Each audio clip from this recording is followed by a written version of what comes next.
बिस्मिल्लाहिर्रहमानिर्रहीम। हम स्टार्ट कर रहे हैं chapter number 13 of principles of marketing by Philip Kotler और हम बात करेंगे इस लेक्चर्स के हवाले से कि रिटेलिंग एंड होलसेलिंग कॉन्सेप्ट्स क्या होते हैं। So let's start our lecture. What do we mean by retailing?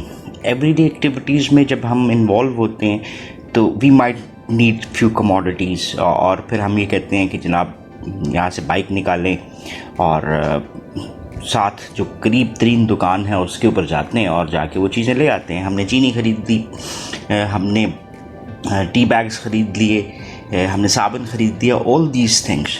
फिर इसी के साथ साथ हमारे पास और चॉइसेस भी आती हैं कि हम किसी बड़े स्टोर के ऊपर चले जाएं या हम फिर अगर हम इकोनॉमिकल चीज़ें लेना चाह रहे होते हैं तो हम ऐसी जगह पे जाते हैं जहाँ पे ये स्टॉक्स वाफिर मिकदार में मौजूद हैं। सो इसका मतलब क्या हुआ कि हमने दो डिफरेंट टाइप्स की बात कर दी। जो हम करीब तरीन दुकान पे, छोटी दुकान पे गए थे, वो कौन सी शॉप है? That's a retail shop.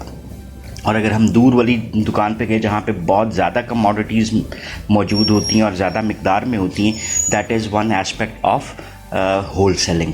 सो हम अभी देखते हैं कि what do we understand by retailing. अगर हम रिटेलिंग को डिफ़ाइन करना चाहें तो हमारे पास ये एक एस्पेक्ट आता है जिसमें हम बात करते हैं कि ऑल द एक्टिविटीज़ जो कि इन्वॉल्व होती हैं सेलिंग गुड्स और services directly to the final consumers for the personal non business use is termed as retailing.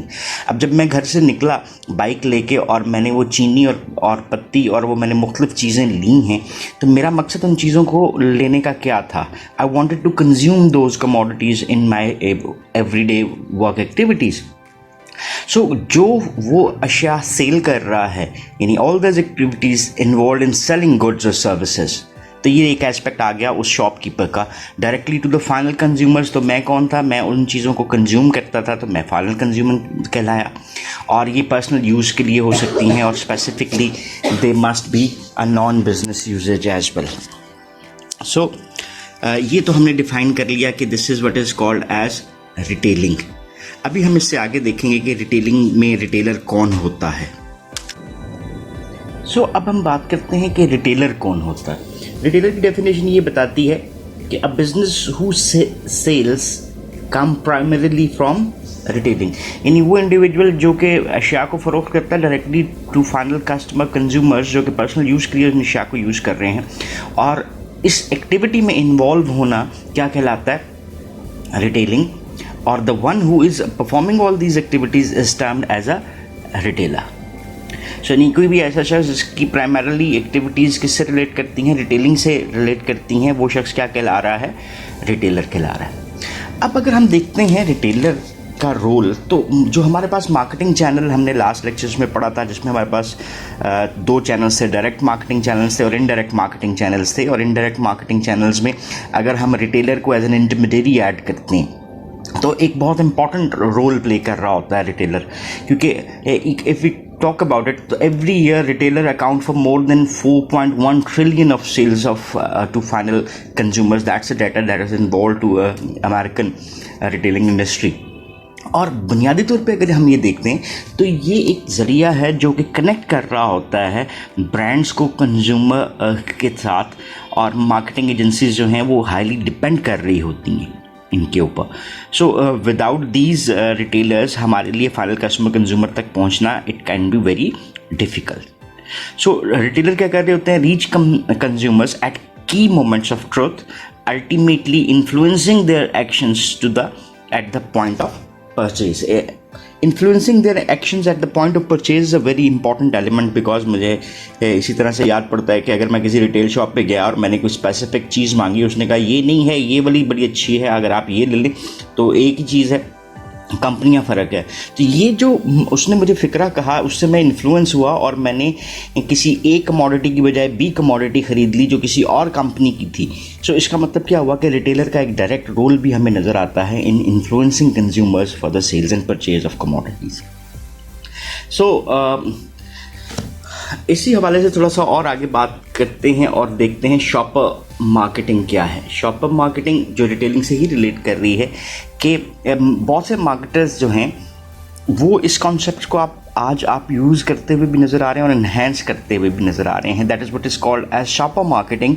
और ये क्या है? Using in store promotions and advertising to extend brand equity to the last mile.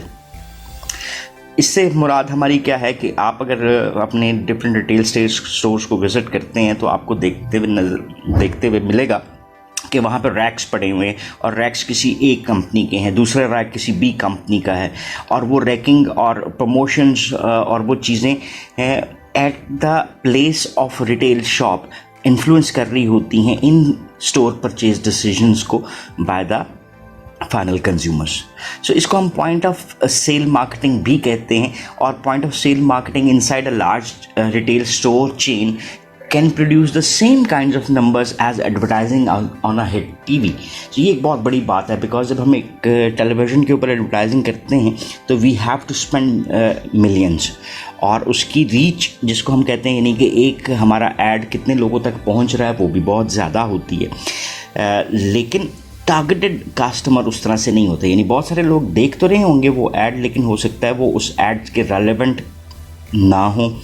लेकिन point of sale marketing inside a large retail store वो same kind of numbers generate कर सकती है जैसे हम कोई एडवर्टाइजिंग दे रहे थे टीवी स्टोर के ऊपर। ठीक है, तो इस हवाले से शॉपर मार्केटिंग की इम्पोर्टेंस या पॉइंट ऑफ सेल मार्केटिंग की इम्पोर्टेंस भी हमारे लिए काफ़ी ज़्यादा नज़र आती है। अभी हम देखते हैं कि हमारे पास ये शॉपर मार्केटिंग की जो डेफिनेशन है उसको भी एक दफ़ा देख लेते हैं कि ये बुक हमें क्या बताती है। Using in store promotions and advertisings to extend brand equity to the last mile and encourage favourable in store purchase decisions is termed as shopper marketing. So अभी शॉपर मार्केटिंग के हवाले से आखिरी बात करते हैं। ये फोकस करती है इंटायर मार्केटिंग प्रोसेस के ऊपर, जैसे हमने 4 P's ऑफ मार्केटिंग को देखा था।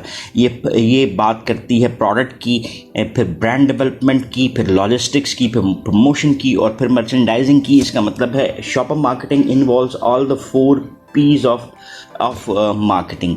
और if it is well designed effort तो ये कस्टमर के जो बाइंग बिहेवियर है, आपने एक टॉपिक पढ़ा होगा that is termed as consumer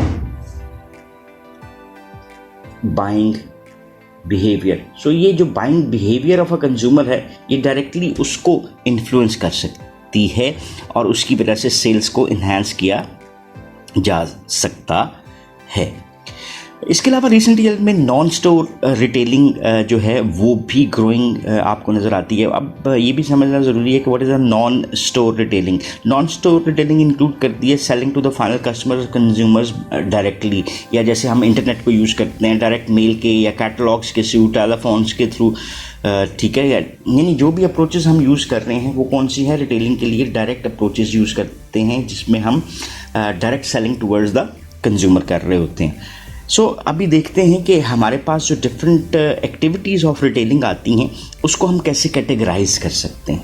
उनकी कैटेगरीज बनाने के लिए हमें अंडरस्टैंड करना होगा what are the different types of retailers. Types of retailer से क्या मुराद है कि हमारे पास जो रिटेल स्टोर्स हैं वो डिफरेंट शेप्स में आपको नज़र आते हैं, फिर उसके साइजेस फ़र्क होते हैं। ठीक है, जैसे आप एक हजाम के पास जाते हैं हेयर कटिंग सैलून के लिए और एक दूसरे हजाम के पास जाते हैं तो दोनों का सेटअप इंटायरली डिफरेंट होता है। फिर इसके बाद एक फैमिली ओन रेस्टोरेंट से specific chain based retail restaurants जो आपको नज़र आते हैं उनके सेटअप से आपको फ़र्क नज़र आते हैं। इसका मतलब क्या हुआ कि हम क्लासीफाई करना चाहें तो we can classify the retailers in the different categories, और ये उनकी क्लासिफिकेशन जो हैं वो उनकी शेप साइजेस की बिना के ऊपर की जा सकती हैं।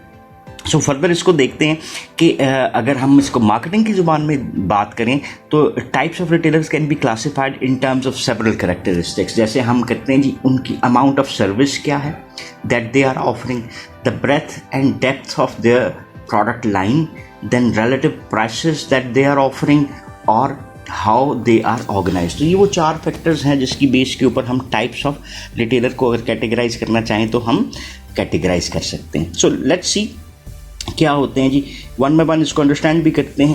पहली टाइप जो हमारे पास नज़र आती है that is named as a speciality store.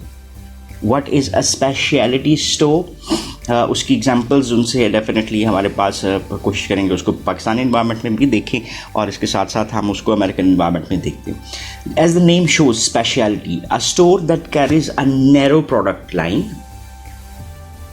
With a deep assortment such as, जैसे हमने कहा जी, अपैरल स्टोर्स हैं, स्पोर्टिंग गुड्स स्टोर्स हैं, फर्नीचर स्टोर्स हैं, फ्लोरिस्ट्स हैं, बुक स्टोर्स हैं।